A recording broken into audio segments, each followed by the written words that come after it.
Alright, let's talk about something we all think about, but rarely break down step by step the 5 stages of wealth. Stage 1. Survival mode. Hustling just to pay the bills. Counting every dollar, living paycheck to paycheck, it feels like a grind. If this is you, trust me, you're not alone. Stage 2 is stability. You're not stressing about rent every month, but you're still watching your expenses closely.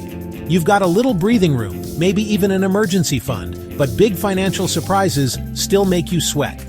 Stage 3 is comfort. You've got some savings. Maybe you're investing a bit, you can enjoy some small luxuries without feeling guilty. Vacations? Occasionally. Eating out? Sure, as long as it's not every night. Stage 4 is security. Here's where things get interesting. Investments are working for you. Income covers your needs and wants. You don't worry about money day to day. You're thinking long-term, maybe even about helping others or leaving a legacy. And finally, stage 5, abundance. This is the dream. Money is no longer a source of stress or even a main focus. Pursue what you love, give generously, live life on your own terms. If you enjoyed this video, like, comment, and subscribe to my YouTube channel for more videos.